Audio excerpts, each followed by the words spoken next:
Hello dear students, most welcome on your own channel लेगना online study. जहाँ पर आज हम बात करेंगे हमारे पास में जो जैसे कि इस चैप्टर के एंड के अंदर हमने न्यूमेरिकल टॉपिक्स के बारे में पोस्ट की थी उसके अकॉर्डिंग आज हम कुछ न्यूमेरिकल क्वेश्चन लेकर के आए हैं जो इस चैप्टर से कम्प्लीटली रिलेटेड हैं। और जितने भी जो क्वेश्चन हैं वो सारे के सारे जैसे कि सेंट्रल एग्ज़ाम के अंदर और जैसे कि कुछ आईआईटीज़ के अंदर जो क्वेश्चन है वो रिपीट किए हुए हैं, तो उन्हीं टॉपिक्स को मैं उठा करके आपके पास में लेके आ रहा हूँ। और चैनल पर बने रहिए, चैनल को लाइक शेयर और सब्सक्राइब करना ना भूलें। तो स्टार्ट करते हैं। हमारे पास में जो फर्स्ट क्वेश्चन है जैसे कि 4 किलोग्राम 4 किलोग्राम व 5 किलोग्राम द्रव्यमान के दो पिंडों पर समान बल कार्यरत है। यदि हल्के पिंड का त्वरण 2 मीटर पर सेकंड स्क्वायर है तो भारी कण का त्वरण क्या होगा। यानी मैं एक्सेलरेशन के बारे में पूछा है। और बच्चों जैसे जैसे मैं क्वेश्चन जो है आपके पास में वो मैं बताता जाऊंगा आपको, तो उसके अकॉर्डिंग आपकी वीडियो की स्क्रीन पर ये सारे के सारे क्वेश्चन जो हैं वो प्रिंटेड या आप कह सकते हो जैसे कि आपके स्क्रीन के ऊपर आपको शो हो जाएंगे। और इसी के चलते मैं आपको क्वेश्चन बता रहा हूँ। जैसे कि फर्स्ट क्वेश्चन है आपका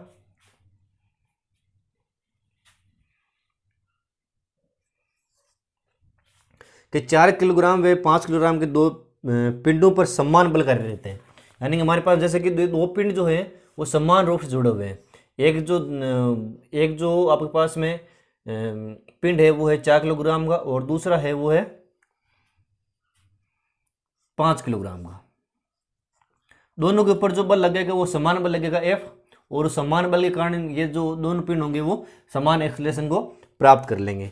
तब आपको पता है कि जैसे कि इनके रूप में अगर हम बात करें कि त्वरण के बारे में कि त्वरण क्या होगा और इनका जो एक्सेलरेशन क्या होगा उनके बारे में अगर हम बात करते हैं तो FBD के अंदर हमने पढ़ा था कि अगर दो पिंड कोई भी समान बल से एक दूसरे से जुड़े हुए हो तो इन पर जो बल लगेगा वो हो जाएगा F equal to M1 plus M2 A के रूप में। और इनके ऊपर जो त्वरण लगेगा वो त्वरण हो जाएगा A equal to F upon M1 plus M2 के रूप में।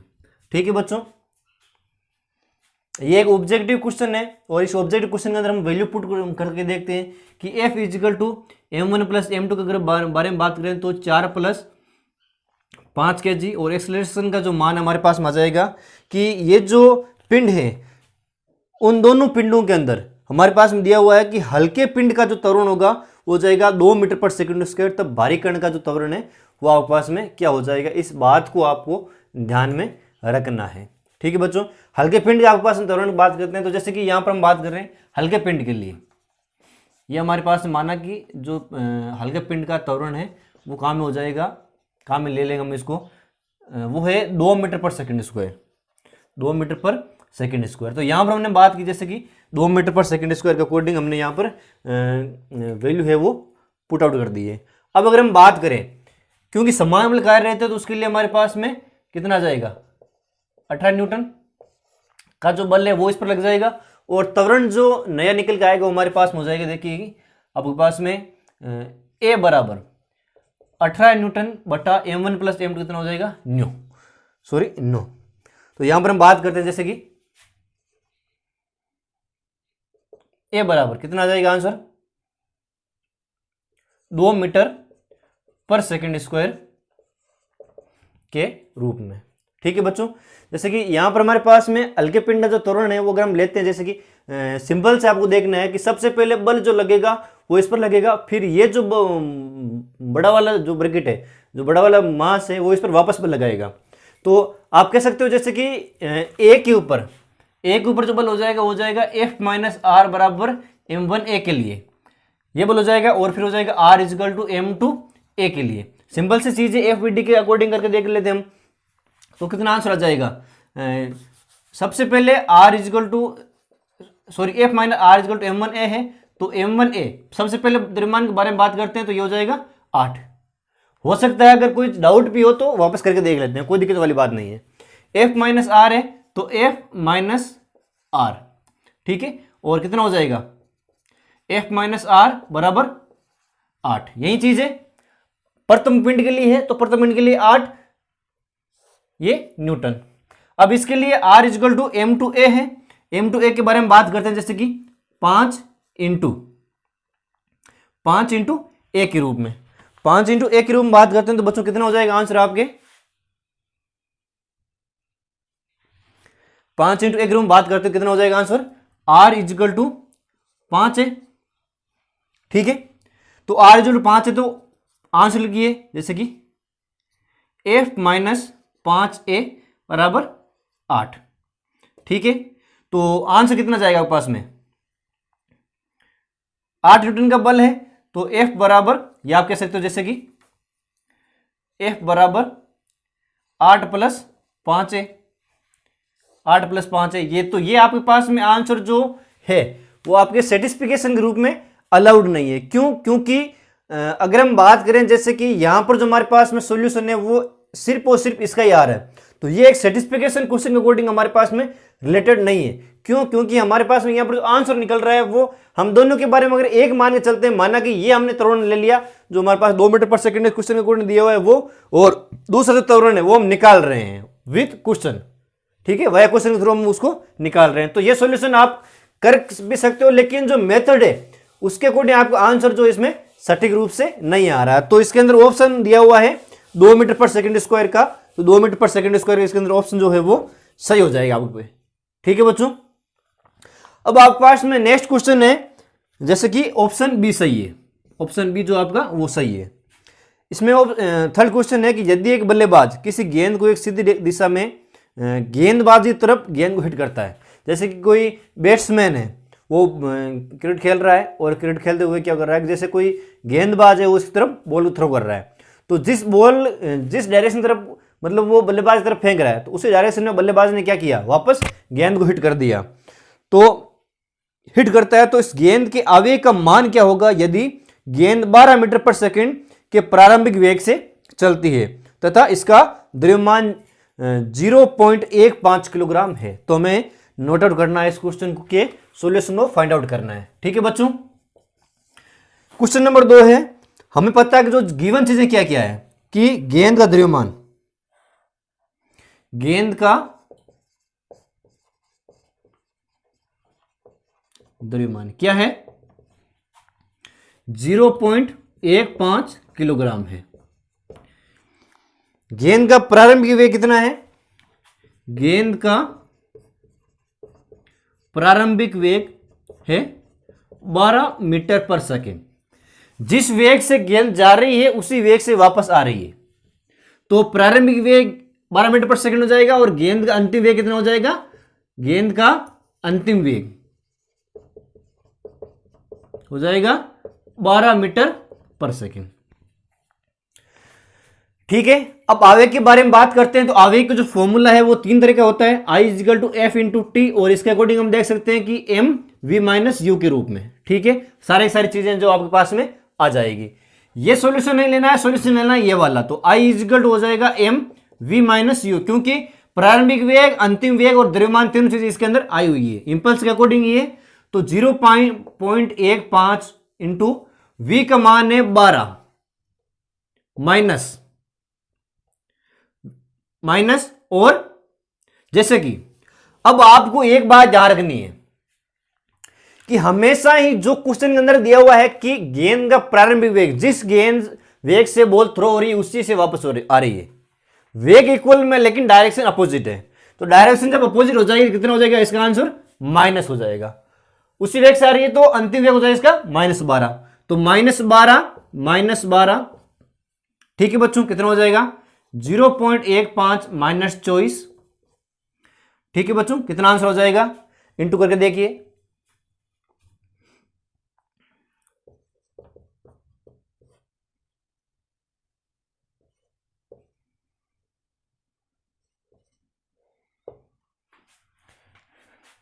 -3.6 न्यूटन इंटू सेकेंड के रूप में इसका आंसर है वो आ जाएगा कि जो आवेग है उस गेंद का, वो आवेग कितना है -3.6 न्यूटन इंटू सेकेंड के रूप में उसका आवेग है। ठीक है बच्चों, होप कि आपको क्वेश्चन समझ में आ रहा है।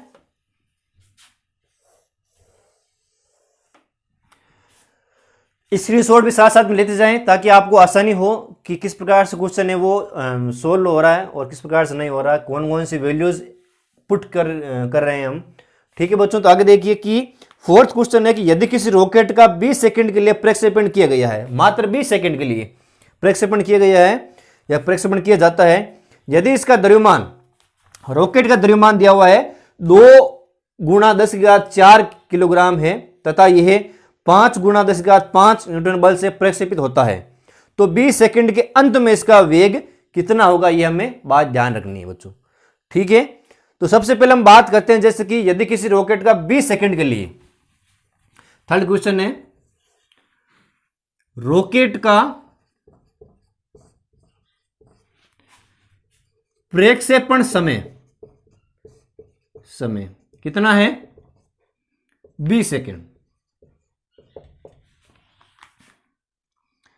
इसका द्रव्यमान है 2 × 10⁴ किलोग्राम तथा यह 5 × 10⁵ न्यूटन बल से प्रक्षेपित होता है। प्रक्षेपित बल जो फोर्स लग रहा है उसको ऊपर जाने में, प्रक्षेपित बल जो लग रहा है वो लग रहा है 5 × 10⁵ न्यूटन। तो 20 सेकंड के अंत में इसका वेग कितना होगा, तो 20 सेकंड के अंत में इसका वेग कितना होगा, यह बात आप लोगों को ध्यान रखनी है।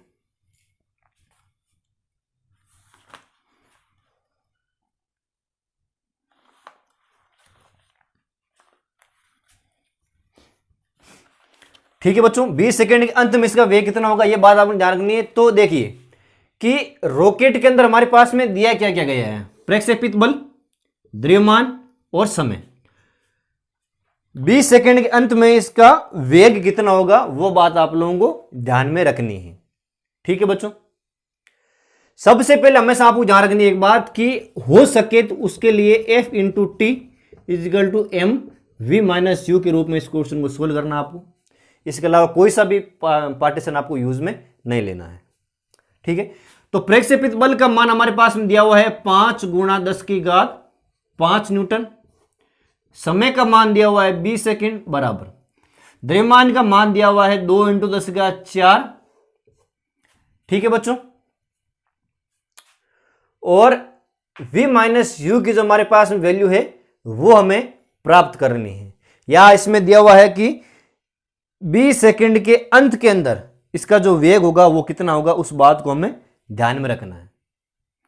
सोचिए, सोचने के साथ साथ आपके पास उत्तर क्या आता है वो भी आप लोग ध्यान में रखें कि रॉकेट जो होता है वो 20 सेकंड के वेग से प्रक्षेपित होता है।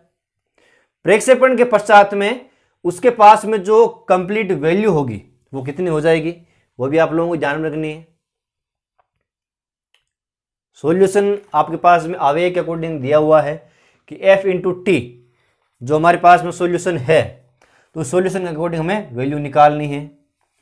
वेग के रूप में बात करें तो प्रारंभिक वेग के रूप में जाएगा, वापस भी आएगा, वो भी हमें चीज ध्यान रखनी है। और वेग जिस वेग से जा रहा है उसी वेग से वापस आ रहा है, तो उसके लिए हमारे पास में वेग की भी वैल्यू होनी चाहिए जो कि आवश्यक है। ठीक है बच्चों, हमने यहां पर क्या किया कि जैसे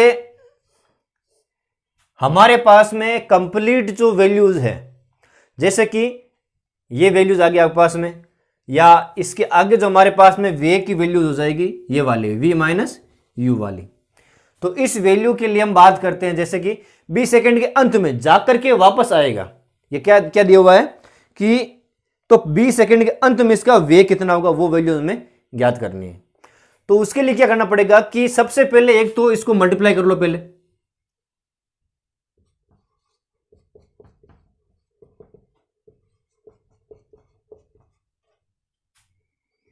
v - u के रूप में, यह चीज आ गई। अब एक चीज आप लोगों को ध्यान में रखनी है कि हमेशा ही जो हम सॉल्यूशन करते हैं वो एक तो देखिए जैसे कि सिंपल सी भाषा में बात करें, सिंपल भाषा में बात करें तो त्वरण क्या होता है, वेग में परिवर्तन की दर होता है। त्वरण क्या होता है, वेग में परिवर्तन की दर। इस सॉल्यूशन को हम इस प्रकार से ना करके अगर उस प्रकार से करें, उस मेथड से करें, वेग ही पूछा है, वेग पूछा है तो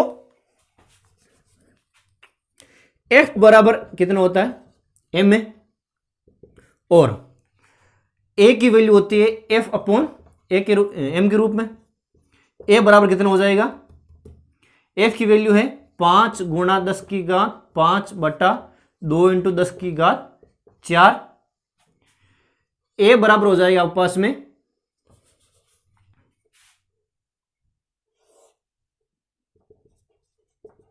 5/2 इंटू 10 की घात 1। ठीक है बच्चों, ये वैल्यू आपके पास में दी हुई है। अब हमेशा ही जो ए होता है, चूंकि ए बराबर DV upon dt, DV upon dt होता है, वेग में परिवर्तन दर होता है। dv की अगर हम वैल्यू ज्ञात करें तो dv अपॉन dt बराबर 5/2 इंटू 10 की घात 1। ठीक है बच्चों, तो देखिए कितना आंसर आ रहा है आपके पास में। आंसर आ रहा है 5/2 इंटू 10 की घात 1। तो ये कंप्लीट सॉल्यूशन हो जाएगा आपके पास में 25 metre per second, 25 metre per second. अब dv equal to 25 into dt, 25 into dt। ठीक है बच्चों, कंप्लीट आपके पास में जो v हो जाएगा वो कितना हो जाएगा, समाकलन कर लेते हैं। 25 गुणा dt की वैल्यू अकॉर्डिंग समय कितना दिया हुआ है, 20 सेकंड, 20 सेकंड। तो v इजिकल टू कितना हो जाएगा,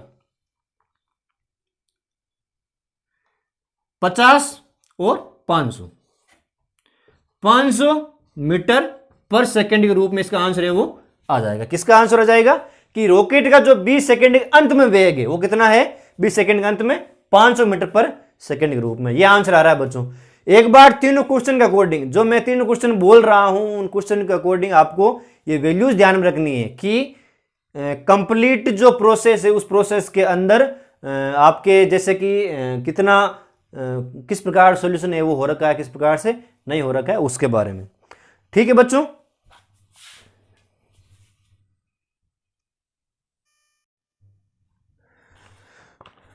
अब हमारा जो अगला सवाल है वो है जैसे कि यदि एक 30 ग्राम की बुलेट किसी राइफल से 300 मीटर पर सेकंड के वेग से निकलती है तथा इस प्रक्षेपण में राइफल्स 0.60 मीटर पर सेकंड से वापस पीछे की ओर जाती है, तो इस राइफल का द्रव्यमान कितना होगा। इस जो गन है हमारे पास में, इस गन का द्रव्यमान कितना होगा, ये बात हमें ध्यान में करनी है। इस बात का हमें पता लगाना है, इस सवाल का हमें सॉल्यूशन ढूंढना है। तो कह रहा है कि अगर कोई राइफल है, कोई बंदूक है,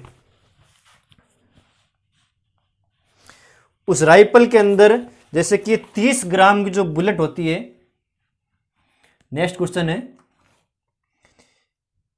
30 ग्राम की उसकी क्या है, बुलेट है, बुलेट है, इस राइफल से 300 मीटर पर सेकंड के वेग से निकलती है। सबसे पहले हम बात करते हैं जैसे कि एक तो एक साइड में हो गया राइफल और एक साइड में हो गया आपके पास में बुलेट। राइफल का द्रव्यमान कैपिटल हम मान लेते हैं और इसका जो वेग है वो जाएगा कैपिटल वी। बुलेट का द्रव्यमान स्मॉल मान लेते हैं और इसका जो वेग है वो स्मॉल वेग हो जाएगा वी। यदि एक 30 ग्राम की बुलेट, सबसे पहले बात की हुई है बुलेट की, तो 30 ग्राम की बुलेट किसी राइफल से 300 मीटर पर सेकंड के वेग से निकलती है, इसका वेग हो जाएगा 300 मीटर पर सेकंड तथा इस प्रक्षेपण में राइफल्स 0.60 मीटर पर सेकंड से पीछे की ओर जाती है। तो इस कारण से इसका जो वेग हो जाएगा 0.60। कौन जा रही है पीछे की ओर, पीछे की ओर जा रही है राइफल। तो इस राइफल का द्रव्यमान है वो कितना होगा, ये बात हमें ध्यान में करनी है। ठीक है बच्चों, इस चीज को पता करने के लिए हमारे पास में हमने एक कॉन्सेप्चुअली एक प्रोसेस, एक डेरिवेशन सिंपल सा आता है जिसके अंदर हमारे पास ये चीज काम ली जाती है कि किसी भी पदार्थ के अंदर या कोई भी एक ऐसी एक डिजाइन जिसके अंदर दो मटेरियल अवेलेबल हैं और उन मटेरियल के अंदर अगर वो दोनों ही, जैसे कि अगर बंदूक को चलाते हैं तो उसके अंदर गन निकलती है, बुलेट निकलती है। बुलेट जब निकलती है तो बुलेट आगे की ओर जाती है, और बुलेट जब आगे की ओर जाती है तो पीछे की ओर हल्का सा कंधा मजबूत होना चाहिए, नहीं तो कंधा टूट सकता है। ऐसा कोई है नहीं विशेष, लेकिन फिर भी मजबूती से पकड़ के रखना चाहिए। हमें ये सलाह दी जाती है अगर बंदूक हम चलाते हैं तो, क्योंकि हमें एक हल्का सा झटका पीछे की ओर लगता है। तो छोटा सा एक अल्प वेग जो है वो प्राप्त करता है राइफल, और ज्यादा वेग प्राप्त करती है बुलेट। वो चीज हमारे पास दी हुई है, और उन दोनों का जो वेग है वो हमेशा नियत रहता है, वो हमेशा हमारे पास बात है वो ध्यान रखनी है। तो इसके लिए हमारे पास में capital M V plus small M V बराबर 0 हो जाएगा, और कैपिटल एम वी बराबर माइनस एम वी हो जाएगा। ठीक है बच्चों, अब हमारे पास में वैल्यू ज्ञात करनी है कैपिटल एम की, तो minus M V upon V. Values कितनी हो जाएगी? वैल्यूज हो जाएगी minus M minus 30 into V कितना है 300 बटा कैपिटल वे कितना है 0.60। ठीक है, सॉल्यूशन करके देखिए। माइनस का 9000 बटा 0.60। ठीक है बच्चों, तो देखिए अगर इसको कैंसिल आउट किया, ये दो कैंसिल आउट, ठीक है, इससे ये कैंसिल आउट, और अगर हम बात करें या आप इस प्रकार से करना चाहो कि -9,000 बटा 0.60, अगर इस एक को कैंसिल आउट किया तो यहां पर 100 के रूप में, और कितना आ जाएगा देखो -9 लाख बटा 60। यही आंसर आएगा आपके पास में। तो देखिए और एक चीज, हम यहां पर मिस कर गए एक चीज को, जैसे कि 30 ग्राम की हमारे पास में चीज है, 30 ग्राम की हमारे पास में चीज है, बुलेट है, और बाकी की जो चीज है वो मीटर पर सेकंड के अंदर दी हुई है। तो हमारे पास में ये जो चीज आ जाएगी वो हो जाएगी 30 बटा 1000 इंटू 300 बटा 0.60 के रूप में।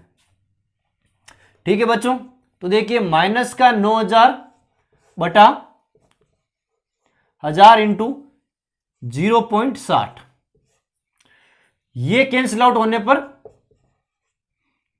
2 0। अब देखिए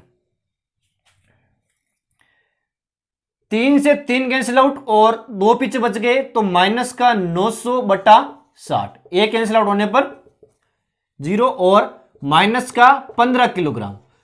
हमेशा जो द्रव्यमान होता है उस कोई भी चीज का, तो वो हमेशा माइनस में ना करके प्लस में होता है, क्योंकि द्रव्यमान एक पॉजिटिव चीज है, उसको माइनस में हम काउंट नहीं कर सकते। इसलिए हमारे पास में बंदूक का जो द्रव्यमान है वो कितना हो जाएगा, बंदूक का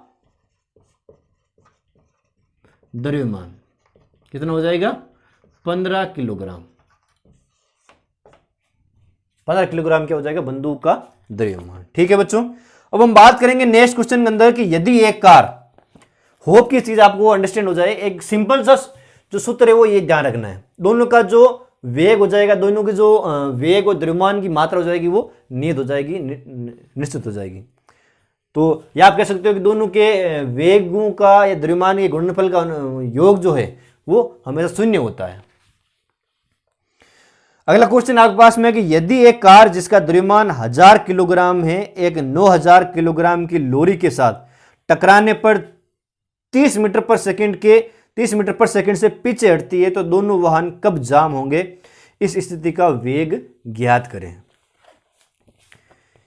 कि यदि एक कार जिसका द्रव्यमान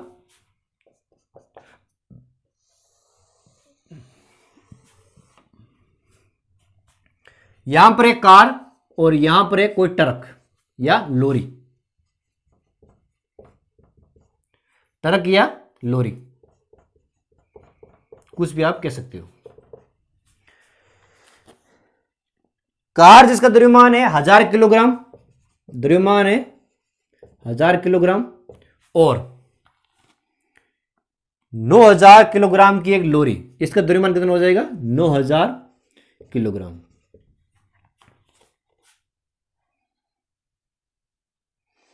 तीस मीटर पर सेकंड से पिच हटती है, लॉरी के साथ टकराने पर 30 मीटर पर सेकंड से पिच हटती है। तो लॉरी का जो द्रव्यमान लॉरी का जो वेग वो कितना हो जाएगा? 30 मीटर पर सेकंड के वेग से ये पिच हट जाती है। तो दोनों के जो वेग का अंदर है, स्थिति का वेग ज्ञात करें कि ये कार जो होगी वो भी कब जाम होगी और वो भी कब जाम होगी। ठीक है, सॉरी यहां पर आ जाएगा पास में, इसको कैपिटल ले लो चाहे इसको स्मॉल ले लो, एक ही बात है, स्मॉल ले लिया। अब स्मॉल v जो आपके पास में वो ज्ञात करना है, कितना हो जाएगा? कैपिटल एम वी बराबर माइनस एम वी। अब देखिए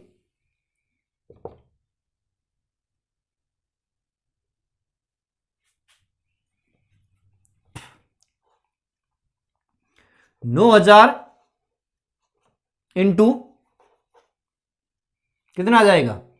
v की वैल्यू 30 बराबर माइनस एम का माइनस 1000 इंटू स्मॉल v। ठीक है बच्चों, स्मॉल v बराबर बटा 30 इंटू सॉरी गुणनफल में ना, इंटू 30 बटा 1000। ठीक है बच्चों, तो देखिए इस तरीके से क्वेश्चन है, 1000 यहां पर है तो 3 0 से 3 0 कैंसिल आउट, और आपके पास में जाएगा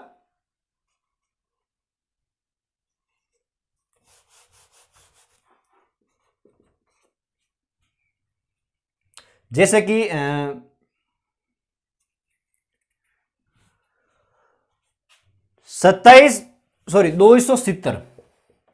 270 जो हमारे पास में आ जाएगी यहां पर 270 मीटर पर सेकंड।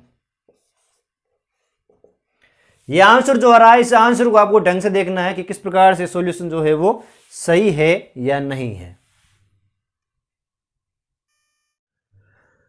तो सिंपल सी मिस्टेक के लिए माफी चाहूंगा, क्वेश्चन को मैंने ध्यान से पढ़ा नहीं। और इस क्वेश्चन के अंदर हम बात करते हैं, जैसे कि क्वेश्चन वापस देखते हैं एक बार, कि यदि एक कार जिसका द्रव्यमान 1000 किलोग्राम है, एक 9000 किलोग्राम की लॉरी के साथ टकराने पर 30 मीटर पर सेकंड से पिच हटती है, तो पिच हटने वाली चीज है वो कार होगी आपके, ये ट्रक नहीं होगी, ये कार होगी। 30 मीटर पर सेकंड से पिच हटेगी, वो कौन सी होगी? वो कार हो जाएगा आपके पास में। और इसका जो वेग वो हमें ज्ञात करना है। ठीक है, यहां पर हमारे पास छोटी सी एक मिस्टेक हो गई है, उसके लिए मैं माफी चाहूंगा, क्योंकि क्वेश्चन को मैंने ध्यान से पढ़ा नहीं। और क्वेश्चन जो है वो बड़ा ही सिंपल है कि अगर कैपिटल एम वी बराबर माइनस एम वी है, तो कैपिटल एम की वैल्यू कितनी है हमारे पास में? 9000 किलोग्राम में। वी की वैल्यू ज्ञात करनी है, और माइनस 30 जो है वो कितना हो जाएगा? Minus 1000 into 30। ठीक है, तो v की वैल्यू कितनी आ जाएगी? v बराबर माइनस का 30,000 बटा 9000। ठीक है बच्चों, अब देखिए कितनी वैल्यू आती है, माइनस 3.33 के अकॉर्डिंग कुछ वैल्यू आती है, तो हम इसको सिर्फ और सिर्फ 3 ही मान करके चलेंगे। और आप लोगों को एक बात ध्यान रखनी है कि सिंपल सी डेफिनेशन के अंदर जो हमारे पास में ये चीज होती है वो तो एकदम सटीक है। 30 मीटर पिच हटती है, तो 30 मीटर पिच हटने में क्या हो जाएगा? यहां पर माइनस हो जाएगा, और माइनस माइनस यहां पर प्लस, तो 3 मीटर पर सेकंड के वेग से हमारे पास में ये चीजें वापस इक्वल हो जाएगी। कार जब जो ट्रक होगी वो 3 मीटर पर सेकंड से ही पिच हटेगी, क्योंकि इसका द्रव्यमान ज्यादा है, द्रव्यमान ज़्यादा है और इसका द्रव्यमान कम है, इसलिए उसको एक ज़्यादा फोर्स लगा, जिससे कि एक ज़्यादा वेग से वो आगे की ओर जाकर के गिर गई ऐसे या खिसक गई, इस प्रकार से। तो ये सिंपल से क्वेश्चन हुए आपके पास में। अब हम नेक्स्ट क्वेश्चन के बारे में बात करते हैं, जैसे कि यदि एक जहाज का द्रव्यमान 3 × 10⁷ किलोग्राम है, यदि प्रारंभ में इसे 5 × 10⁴ न्यूटन बल के द्वारा खींचा जाता है तो यह 3 मीटर की दूरी तक विस्थापित होता है। पानी का प्रतिरोध नगण्य हो तो जहाज की चाल कितनी होगी? यह आपको क्वेश्चन दिया हुआ है और इसके ऑब्जेक्टिव फॉर्म इस प्रकार से है कि ए के अंदर दिया हुआ है 0.5 मीटर पर सेकंड, बी के अंदर 60 मीटर पर सेकंड, सी के अंदर 0.1 मीटर पर सेकंड और डी के अंदर 5 मीटर पर सेकंड के रूप में। ठीक है बच्चों, क्वेश्चन आपको मिल जाएगा वीडियो की स्क्रीन के ऊपर और साथ साथ में स्क्रीनशॉट भी लेते जाएं ताकि आपके पास में आसान हो चीज़ें नोट करना कि सॉल्यूशन किस प्रकार से हुआ है। और जैसे कि यदि एक जहाज का द्रव्यमान 3.7 किलोग्राम है तो जहाज का द्रव्यमान, हमने क्वेश्चन लिख लिया कि जहाज का द्रव्यमान कितना है, 3 × 10⁷ किलोग्राम है। ठीक है बच्चों, यदि प्रारंभ में इससे 5 × 10⁴ न्यूटन बल के द्वारा, प्रारंभिक बल कितना है इसका, 5 × 10⁴ न्यूटन बल के द्वारा इसे खींचा जाता है तो ये 3 मीटर की दूरी तक इसका विस्थापन होता है। इसकी विस्थापन की जो दूरी है वो कितनी हो जाएगी, एस जो कितनी हो जाएगी, 3 मीटर के रूप में। तो पानी का प्रतिरोध नगण्य हो तो जहाज की चाल कितनी होगी वो हमें चीज देखनी है। सबसे पहले हमारे पास में जहाज का द्रव्यमान दिया हुआ है, जहाज के ऊपर जो बल लग रहा है कि जिस बल से खींचा जा रहा है वो बल दिया हुआ है, तो विस्थापन भी दिया हुआ है और हमें ज्ञात करना है इसकी चाल के रूप में। तो सिंपल से लॉजिक के अंदर हम क्वेश्चन बात करते हैं, जैसे कि F बराबर m है, A बराबर हो जाएगा F/m के रूप में, वेग भी आ जाएगा। हमारे पास में सूत्र है, ध्यान में रखें, V बराबर √2as के रूप में एक सूत्र है जिसके अंदर एक्सेलरेशन s जो हमारे पास दूरी दी हुई है और वेग जो जाएगा उसकी हम वैल्यू जो है वो फाइंड आउट कर सकते हैं। ये बात आप लोगों को ध्यान में रखनी है। तो a की वैल्यू कितनी आ जाएगी यहाँ से, बल की वैल्यू है 5 × 10⁴ बटा 3 × 10⁷, तो a की वैल्यू हो जाएगी 5/3 × 10⁻3। अब ये वैल्यू पुट करें उस फॉर्मूले के अंदर, v √2 × 5/3 × 10⁻3 इंटू s की वैल्यू कितनी है, 3 से 3 कैंसिल आउट, v = 10⁻²। ठीक है, और यहां पर वैल्यू हो जाएगी 10⁻⁻1 के रूप में मीटर पर सेकंड, और -1 मीटर पर सेकंड है तो 0.1 के रूप में, v बराबर 0.1 मीटर पर सेकंड के रूप में हमारे पास में इसका आंसर है वो आ जाएगा। तो जो ऑप्शन सी है वो यहां पर आपके पास में सही आंसर है एकदम। तो ये आपको नोट करनी है। अब आप इस कंप्लीट प्रोसेस का एक बार जैसे कि जो स्क्रीनशॉट है वो ले लो और नेक्स्ट क्वेश्चन के बारे में बात करते हैं।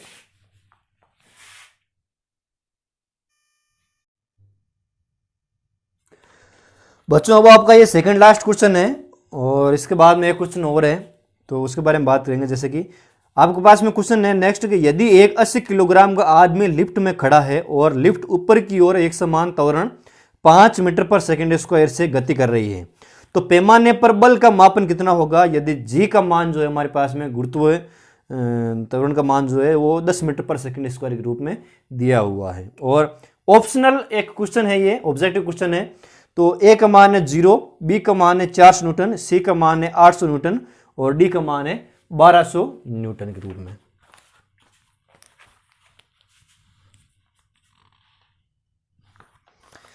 सबसे पहले आपको ध्यान में रखनी है कि यदि एक 80 किलोग्राम का आदमी लिफ्ट में खड़ा है, क्वेश्चन है कि 80 किलोग्राम का आदमी, जो हमारे डेगाना ऑनलाइन इंस्टीट्यूट का चैनल का कोई एक प्री स्टूडेंट है जो कि इसके अंदर खड़ा है, उसका वजन कितना है? 80 किलोग्राम वजन है उसका, वजन है उसका 80 किलोग्राम। इतना मोटा हो गया। और सबसे पहले हम देखते हैं कि जैसे एक समान त्वरण 5 मीटर पर सेकंड स्क्वायर से गति कर रहा है ऊपर की ओर, ये लिफ्ट जो है वो ऊपर की ओर गति कर रही है, ऊपर की ओर गति कर रही है, त्वरित गति कर रही है ऊपर की ओर। ठीक है बच्चों, भार जो होगा वो नीचे की ओर होगा mg के रूप में। ठीक है बच्चों, तो पैमाने पर बल का मापन ज्ञात करना है। हमेशा ही परिणामी जो बल होगा इसका वो हो जाएगा F बराबर mg प्लस ma के रूप में। यह परिणामी बल होगा इस लिफ्ट के अंदर आदमी जो बैठा है और उसकी गति जो है वो ऊपर की ओर जा रही है, तो और बल में क्या होगी, वृद्धि होगी। ठीक है बच्चों, F बराबर mg प्लस a के रूप में अगर हम बात करें तो कितना हो जाएगा आंसर 80। g की वैल्यू कितनी है 10 प्लस आंसर कितना आ रहा है इसका, सॉरी त्वरण कितना है 5 मीटर पर सेकंड स्क्वायर रूप में। वैल्यू देखो 80 इंटू 15,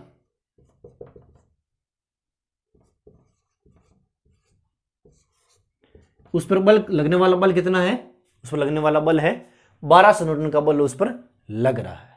ठीक है बच्चों, सिंपल सी क्वेश्चन है। लिफ्ट के अंदर जो हमारे पास में हमने डायग्राम के थ्रू बात की थी कि किस प्रकार से जब उस पर लिफ्ट पर आदमी खड़ा है इस तरह अवस्था में तो पर F इजिकल टू mg बल लगेगा, नीचे की आ रही है, नीचे की ओर आ रहा है तो F g माइनस a के रूप में बल लगेगा, ऊपर की ओर जा रहा है तो F g प्लस a के रूप में बल लगेगा, और त्वरित गति हो रही है एक तरह से, यानी कि a का मान भी g है और g का मान भी g है, तो mg माइनस mg यानी कि वो क्या है, विराम अवस्था के अंदर है। ये हमने फॉर्मेशन दिया था लिफ्ट के अंदर गति के बारे में।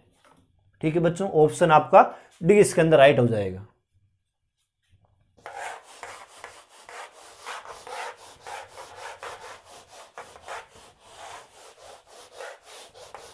यही प्रोसेस ध्यान में रखना है, यही प्रोसेस ध्यान में रखना इस वाले क्वेश्चन के अंदर, जो नेक्स्ट क्वेश्चन आ रहा है उसके अंदर आपको ध्यान रखना है कि यदि एक 40 किलोग्राम का बंदर है जिसका वजन है 40 किलोग्राम, एक सीधी खड़ी रोप पर चढ़ रहा है जहां इसका अधिकतम तनाव है 600 न्यूटन, जहां पर इसका अधिकतम तनाव जो है वो है 600 न्यूटन। यद्यपि इनमें से किस स्थिति में रोप के टूटने की संभावना है, यदि बंदर, चार कंडीशन दी हुई है और चारों कंडीशन के अंदर हमें मैक्सिमम जो हमारे पास में फोर्स निकलेगा उस फोर्स के बाद में हम कह सकते हैं कि अब रोप जो है वो टूटने वाली है। मान सकते हो कोई ब्रांच है, कोई शाखा है, उस शाखा के अंदर जैसे कि यहां पर कोई बंदर जो है वो चढ़ रहा है, इस प्रकार से कोई नटखट बंदर है जो कि यहां पर चढ़ रहा है। ठीक है, कोई बंदर जो यहां पर चढ़ रहा है, तो बंदर के यहां पर इस रोप पर चढ़ने पर हमारे पास में क्या दिया हुआ कि इसका जो वजन है खुद का, बंदर का वजन कितना हो गया, मास ऑफ मंकी कितना हो जाएगा 40 kilogram, mass of monkey 40 kilogram, और जहां इसका अधिकतम तनाव बल जो है वो कितना है, अधिकतम तनाव बल 600 न्यूटन है। तो कौन सी कंडीशन के अंदर जो हमारे पास हम कह सकते हैं कि अब जो है वो रोप टूटने वाली है, अब ये जो ब्रांच है वो टूटने वाली है। तो ये बात आपको ध्यान रखनी है। सबसे पहले कंडीशन है कि 6 मीटर पर सेकंड से, 6 मीटर पर सेकंड स्क्वायर के त्वरण से ऊपर की ओर चढ़ रहा है, त्वरण से ऊपर की ओर चढ़ रहा है। टी की वैल्यू सेम वही प्रोसेस में परिणामी बल जो मैंने पीछे की और बात की थी एम जी प्लस ए के रूप में, कितने आंसर हो जाएगा, बराबर मास ऑफ मंकी 40, जी की वैल्यू कितनी है 10 ले लो, और एक्सेलरेशन 6, 40 इंटू 16 640 न्यूटन। सबसे पहला आंसर ये, ठीक है। नेक्स्ट कंडीशन में बात करेंगे कि 4 मीटर पर सेकंड के त्वरण से नीचे की ओर गति कर रहा है,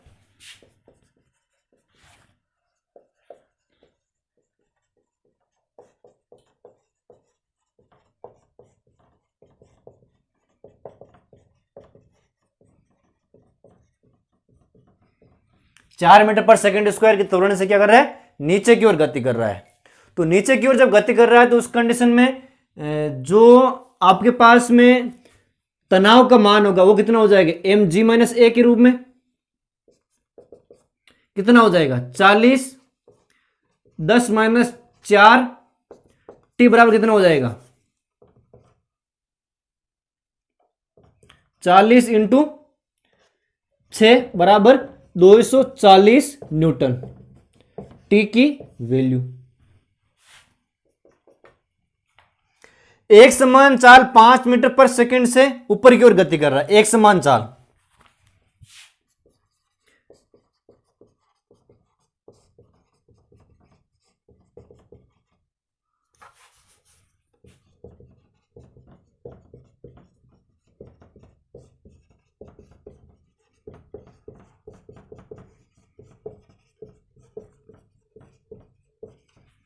ऊपर की ओर गति कर रहा है। सिंपल सी कंडीशन के अंदर हमने बात की थी कि परिणामी बल चाहे कोई सा भी हो, चाहे तनाव बल हो, उसके अंदर हम बात करते हैं टी बराबर mg के रूप में। एक समान चाल से गति कर रहा है तो भार के बराबर हो जाएगा। जैसे कि लिफ्ट वाले चीज के अंदर हमने देखा था कि इसका जो भार हो जाएगा वो तुल्य हो जाएगा इसके एक समान गति के रूप में।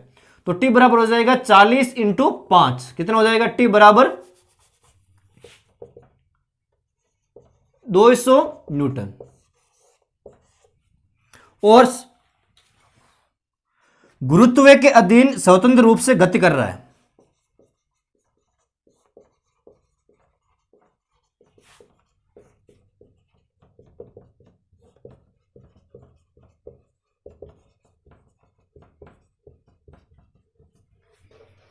एक और मैंने डायग्राम बना लिया है कि जैसे यहां पर इसका तनाव बल हो जाएगा, यहां इसका मिड पॉइंट है, तो इस मिड पॉइंट से जैसे कि बंदर जो है वो यहां पर पहुंच गया और एक सिंपल सा एक्सीलरेशन जो है वो ये प्राप्त कर रहा है। और यहां पर हमने बात की थी कि कंप्लीट जो प्रोसेस के अंदर कि जो बंदर होगा वो अगर नीचे की ओर गति कर रहा है, नीचे की ओर गति कर रहा है तो उसका एक कितना हो जाएगा, जी के बराबर हो जाएगा, उसका भार जो है वो जी के बराबर हो जाएगा। तो mg - mg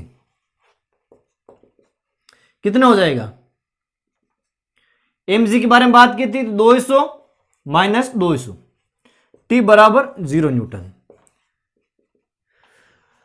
अधिकतम तनाव बल कौन सा है कंडीशन ए के अंदर कि यदि 6 मीटर पर सेकंड स्क्वायर के त्वरण से वो बंदर ऊपर की ओर चढ़ रहा है तो इस त्वरण से अगर वो बंदर ऊपर की ओर चढ़ेगा तो ब्रांच के टूटने की जो संभावना है वो ज्यादा होगी। क्यों, क्योंकि उसको अपना जो त्वरण है वो कम कर देना चाहिए। बिकॉज क्योंकि उसको दिया हुआ है कि उसको बस 600 न्यूटन के बल से ही ऊपर चढ़ना है, तब तो वो ऊपर चढ़ पाएगा, नहीं तो वो नहीं चढ़ पाएगा। क्योंकि अगर उससे ज्यादा स्पीड में चलेगा तो ब्रांच है वो टूट सकती है।